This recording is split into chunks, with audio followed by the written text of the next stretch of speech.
जय माता दी दोस्तों, आपका स्वागत है हमारे मैथ के नेक्स्ट क्लास में, जिसमें हमारा टॉपिक है दशमलव, जिसे हम लोग डेसिमल बोलते हैं, अंग्रेजी में हम पॉइंट भी बोलते हैं। तो दशमलव आखिर ये है क्या? हम वक्त बर्बाद नहीं करेंगे, सीधे पॉइंट पे आते हैं कि दशमलव आखिर मैथमेटिक्स का कौन सा हिस्सा है, आखिर इसकी जरूरत क्यों है, क्या है ये। देखिए, आपने अक्सर लिखा हुआ देखा होगा, जैसे कोई संख्या दशमलव में लिखी हुई देखी होगी, ऐसे आपने देखा होगा, या 5, इस तरह से कुछ भी। ये जो दशमलव है ये क्या है आखिर? तो इसी के बारे में हम जानते हैं। दशमलव, जिसको अंग्रेजी में डेसिमल बोलते हैं, एक्चुअली इसकी जरूरत क्यों हुई? एक्चुअली में जरूरत क्यों हुई समझ लीजिए। जैसे अगर हम बात करते हैं 1 2 3 4 5 6 7 डॉट डॉट डॉट, ये क्या है? एक्चुअली ये एक नेचुरल नंबर है, प्राकृतिक संख्या है, और इसे एक पूर्ण संख्या के अंतर्गत रखेंगे तो 0 आ जाएगा। तो ये पूर्ण संख्या है जो कंप्लीट है अपने आप में। ये संपूर्ण रूप से 0 है, एक संपूर्ण रूप से है, दो संपूर्ण रूप से है। लेकिन एक बात यहाँ पे देखिए, 0 और 1 के बीच में कुछ तो गैप होगा, तब तो 0 से 1 तक पहुंचे। एक डिस्टेंस क्लियर करने के बाद ही आप एक पॉइंट से दूसरे पॉइंट पे जाएंगे, तो 0 से 1 पे जाने के लिए कुछ तो डिस्टेंस होगा। तो आखिर वो डिस्टेंस क्या है? तो फिर 1 से 2 के बीच जाने के लिए, 2 से 3 के बीच जाने के लिए एक डिस्टेंस है। उस डिस्टेंस को गणितज्ञ जो मैथमेटिशियन थे, उन्होंने इसको जो है पॉइंट में दिखाने का निर्णय लिया। अर्थात ये जो बीच का डिस्टेंस है उसको क्या किया उन्होंने, 10 हिस्सों में बांटा। यानी कि 0 और 1 के बीच में 10 पॉइंट, बराबर पॉइंट मान ले। एक सपोज किया गया कि मान लेते हैं कि इतना बड़ा क्षेत्र है जो 0 और 1 के बीच में है, हर संख्या, दो संख्या के बीच में, जिसको बराबर 10 भागों में बांटा। 3 4 5 6 7 8 9 1 2 3 4 5 6 7 8 9 10, बराबर 10 हिस्से में बांटा।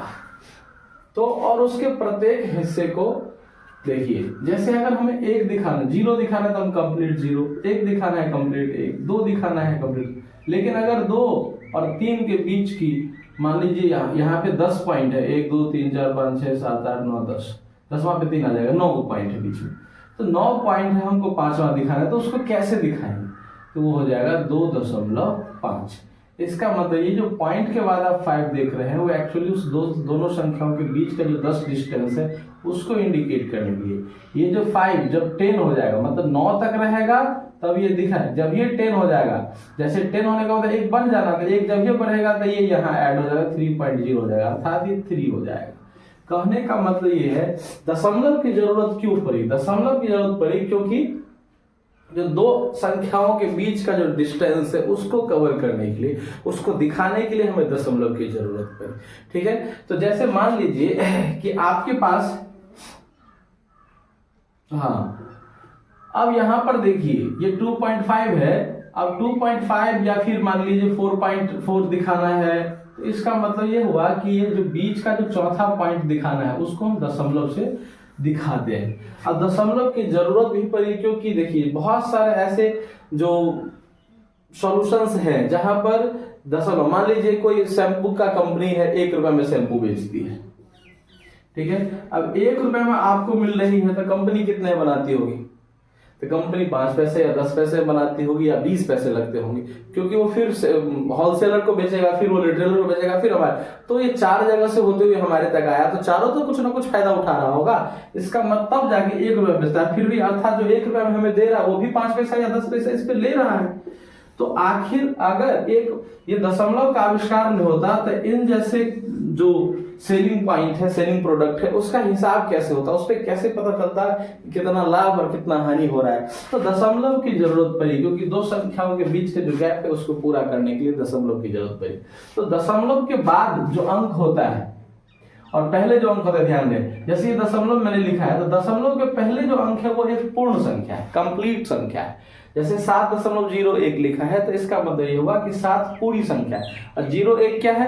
तो 01 हिस्सा है किसका?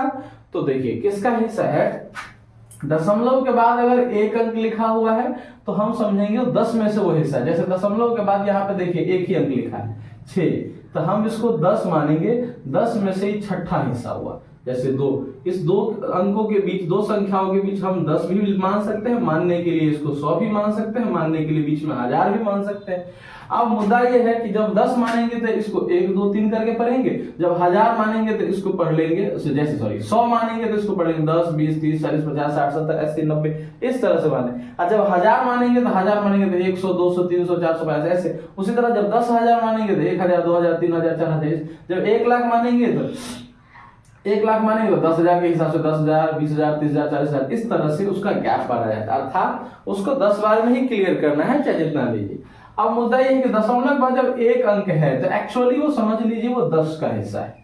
जब 2 अंक है तो समझ लेंगे 100 का हिस्सा है, 3 अंक है तो 1000 का हिस्सा है, 4 अंक है तो 10,000 का हिस्सा। अब ये मतलब क्या है, जैसे यहाँ पे लिखा है 57.6, इसका मतलब ये हुआ कि 57 तो पूरी संख्या है, लेकिन दशमलव के बाद जो आप ये 6 देख रहे हैं वो कितने का छठा हिस्सा है, तो 10 का 6 हिस्सा है। जब ये 10 पूरा हो जाएगा तो ये 1 बढ़ जाएगा, अर्थात ये पूरी संख्या है, लेकिन ये क्या है, उस एक हिस्से का छठवां हिस्सा है। और एक हिस्से में कितने हिस्से बांटे गए हैं, तो एक हिस्से में 10 हिस्से बांटे गए। लेकिन वहां पे आप इसको देखिए 7.12, तो 7.12 में दशमलव के बाद 2 अंक है, तो 2 अंक जब रहेगा तो वो कितने हिस्सों में से है, तो 100 में से है। इसका मतलब ये हुआ कि 100 में से 12 हिस्सा है। जब ये 100 पुर जाएगा तब ये 1 बढ़ जाएगा। तो 100 पुरने के लिए कितना चाहिए इसको, 88। अगर हम इसमें 88 ऐड कर देते हैं तो 8 2 10 8 1 9 1 10 दशमलव और ये 8 हो जाएगा। तो ये 8 पूरे कंप्लीट हो जाएगा, अर्थात इसको 1 पूरा होने के लिए इसको 100 पॉइंट की जरूरत है।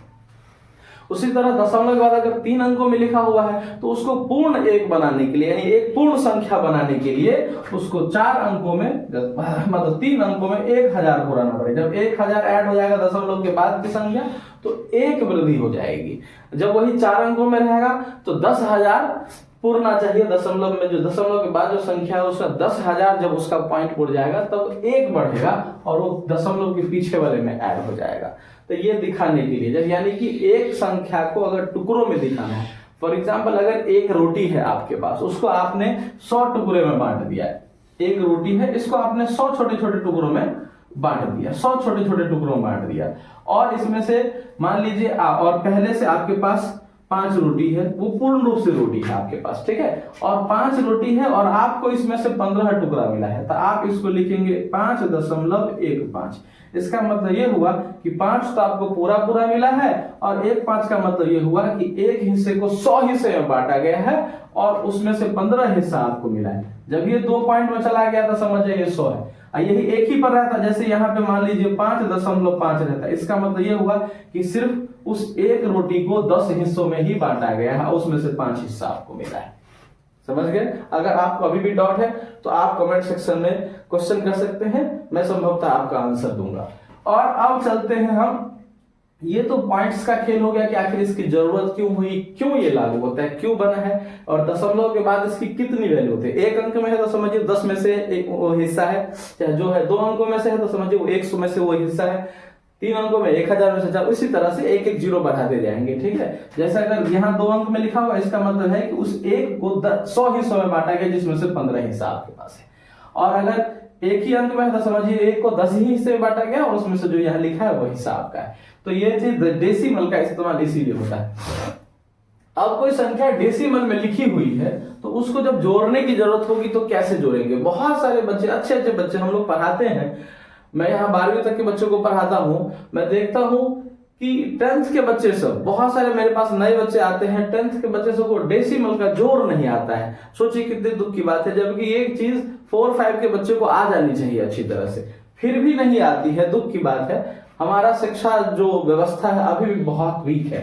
तो इसके लिए ये वीडियो में जो बना रहा हूँ, कहीं ना कहीं मेरी इच्छा बस यही है कि जो वीडियो अपलोडेड है इस पे जो बच्चे पढ़ते हैं या जो बच्चे मेरे पास नहीं है वो भी देखे और कुछ सीखे।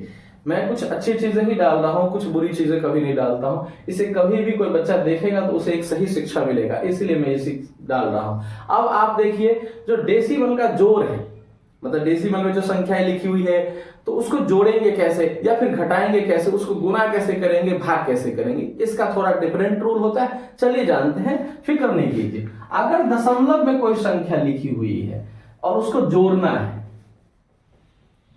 जोड़ करना है, ऐड करना है,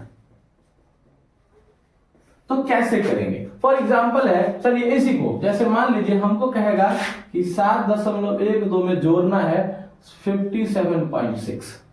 तो जोड़ का नियम है, ध्यान दें, कभी भी डेसिमल, और हाँ एक चीज और बता देता हूं कि दशमलव एक संख्या में एक ही जगह दशमलव आएगा, दो जगह आप दशमलव नहीं डाल सकते, हमेशा याद है। दशमलव आप एक ही डाल सकते हैं किसी संख्या में। अब मुद्दा यह है, तो दशमलव आप एक ही जगह डाल सकते हैं, दो जगह दशमलव नहीं डाल सकते, केवल एक संख्या, मतलब एक संख्या में एक ही दशमलव है। जैसे यहाँ पे दशमलव है तो यहाँ पे फिर से दशमलव नहीं डाल सकते, आप ऐसा नहीं लिख सकते, एक ही दशमलव डाला जा सकता है। जैसे आप हमको ऐड करना है तो कभी भी ध्यान रखिए, कभी भी आपको दशमलव का जोड़ करना हो, डेसिमल का जोड़ करना हो, ऐड करना हो, तो आपको करना क्या है कि पहली संख्या जो भी है उसको लिख लीजिए और जो दूसरी संख्या को जोड़ना है उसके दशमलव को इसके दशमलव के बिल्कुल सामने सामने लिख लीजिए।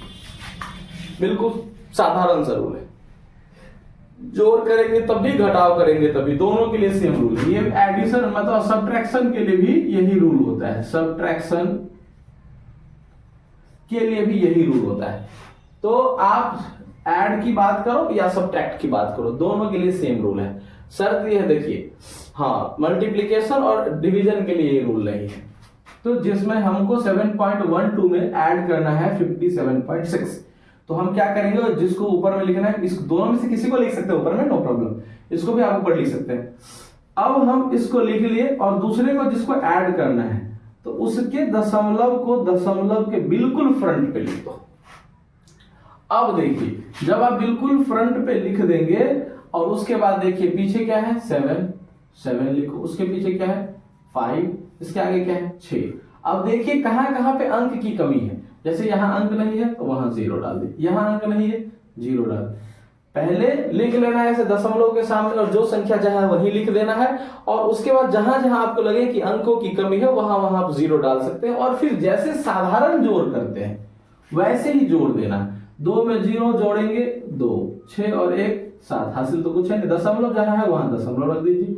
7 7 14, 5 और 1 6 हो गया। इसको आप उल्टा करके भी लिख सकते थे, 57.6 ऊपर भी लिख सकते थे, पॉइंट के सामने पॉइंट लिख देंगे, पीछे 7 है और आगे 1 और 2 है, खाली जगह क्या क्या है, बस 0 2 0, 6 और 1 7, 7 7 14 और ये 6, दैट्स इट। घटाव में भी यही होगा। अब मुद्दा ये है, देखिए, तो घटाव में भी यही होगा, जैसे हमको घटाना रहता तो जैसे हमको फिर इसमें से तो इसको घटाने के लिए देगा नहीं क्योंकि ये तो बड़ा है। हाँ, अब आगे हम जानेंगे छोटा में से भी बड़ा घटता है, लेकिन फिलहाल देखिए, जैसे मान लीजिए 57.6 में से घटाना है 7.1 को, तो वही करना है, जिसके सामने संख्या की कमी है वहां 0 डाल दीजिए और घटा दीजिए। 0 में से 2 लेस नहीं होगा, हासिल ले लेंगे, जिसको कैरी बोलते हैं। तो ये हो जाएगा 10 में से 2 गया 8, अभी बचा 5 में से 1 गया 4, ये 7 में से 7 गया 0 और ये 5। ओके, मतलब जोड़ और घटा दोनों का नियम सेम है, बस याद रखना है कि दशमलव के सामने दशमलव लिखना है। अब हमें जब ऐसी संख्या का सामना करना पड़ जाए, मान लीजिए जैसे संख्या हो गई हमारे पास हो गया 5.69 और ऐड करने के लिए कह दे 69 और उसमें दशमलव नहीं है, मतलब दो संख्या दी रहेगी, किसी एक में दशमलव दे देगा, किसी एक में नहीं देगा, उसको कैसे ऐड करेंगे? तो हमेशा याद रखिए, मैंने अभी क्या कहा था कि दशमलव का जरूरत क्यों पड़ा है। दो संख्याओं के बीच की जो मतलब कोई एक संख्या है उसका जो कोई हिस्सा है, या तो 10 हिस्से में से कुछ, मतलब उसको 10 में टुकड़ा किया गया होगा, या 100 में किया गया होगा, 1000 में या 10,000, उसमें से कोई हिस्सा अगर उसमें ऐड किया गया है तो वो दशमलव में दिखाया जाता है, नहीं है तो समझिए कुछ नहीं है। तो जहां दशमलव नहीं है, जैसे मान लीजिए दशमलव वाला है 5.69 और इसमें तो दशमलव है ही नहीं, तो जब दशमलव नहीं है इसका मतलब क्या, इसमें टुकड़ों में कुछ है ही नहीं, तो हम दशमलव देकर 0 0 लिख सकते हैं, जितनी मर्जी 0 लिख सकते हैं, नो प्रॉब्लम। दशमलव के बाद 0 की कोई वैल्यू नहीं होती है। हाँ, बस ये याद रखना है कि दशमलव के बाद जैसे 0 के बाद कोई संख्या आ गया तब इस 0 का वैल्यू हो गया, लेकिन अगर आप यहाँ पे 0 डाल देंगे तो इस 0 का वैल्यू नहीं है। दशमलव के बाद अगर 0 0 है और उसके बाद कोई संख्या नहीं है तो सारे 0 को हम हटा सकते हैं।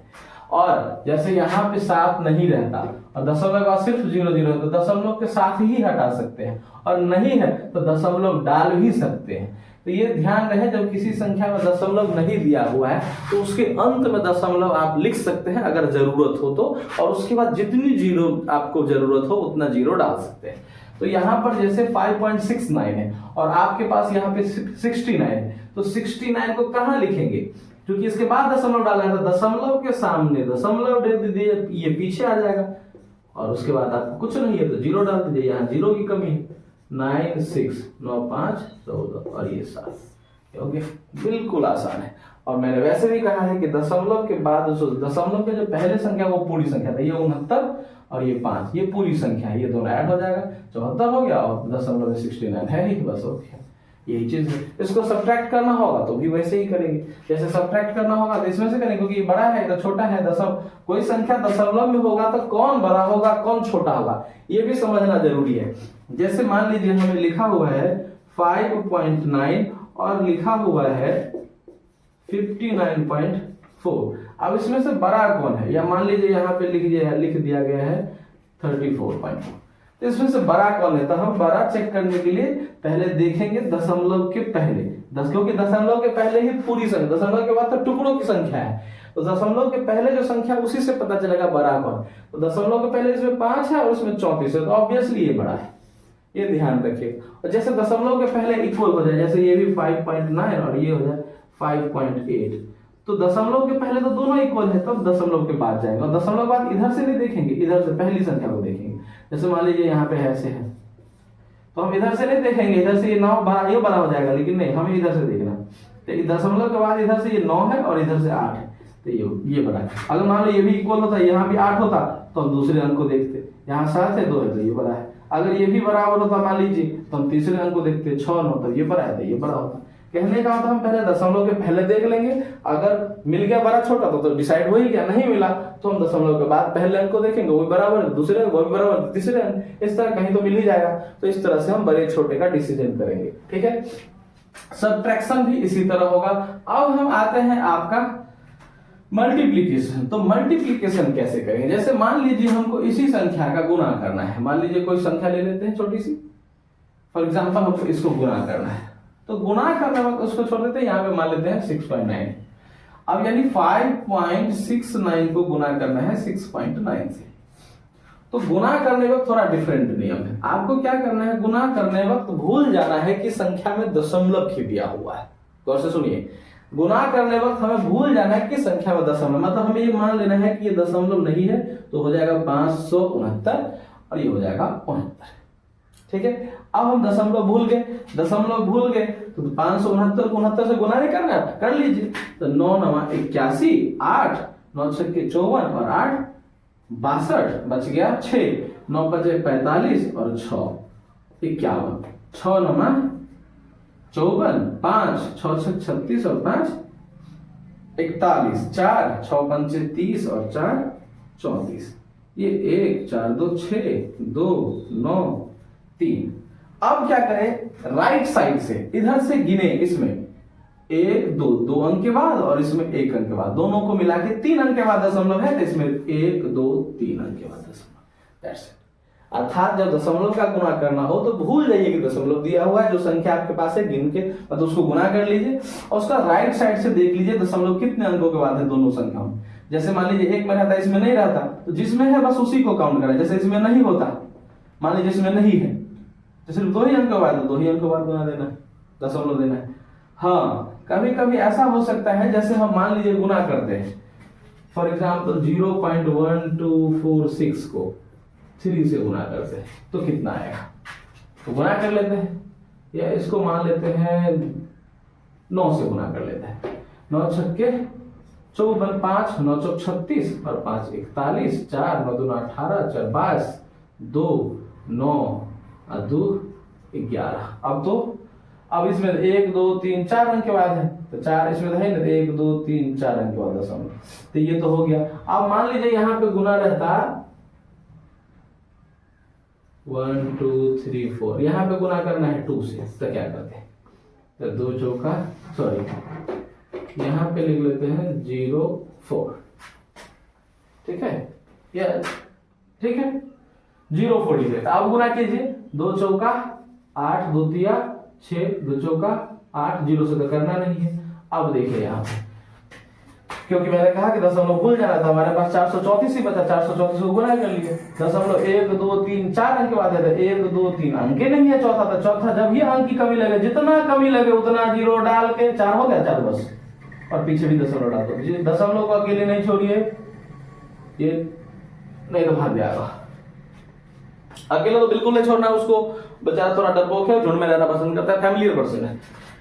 तो फैमिलियर पर्सन है, तो जैसे ही दशमलव आए उसके पहले कोई संख्या नहीं आ रही है तो वो 0 डाल दो। 0 बेचारा उसका सहयोगी है, उससे कोई फर्क भी नहीं पड़ता और फर्क पड़ाना भी नहीं है, इसलिए 0 डाल देना। तो ये जब भी आप दशमलव गिन के काउंट करके डाल रहे हैं और आपको लग रहा है कि कमी है, तो जितना कमी है उतना 0 आप डाल सकते हैं बिंदास, दिस इज द रूल। तो इसीलिए ये ध्यान रहे, तो गुना करने वक्त जो संख्याओं को गुना करते हैं तो पहले गुना कर लीजिए, उसके बाद काउंट कर लीजिए कितने अंकों के बाद, राइट साइड से काउंट करना है, राइट साइड से काउंट कर लीजिए कितने अंकों के बाद दशमलव है, उतने अंकों के बाद दशमलव है, दैट्स इट। ये गुना का रूल है। अब हम आते हैं भाग पर।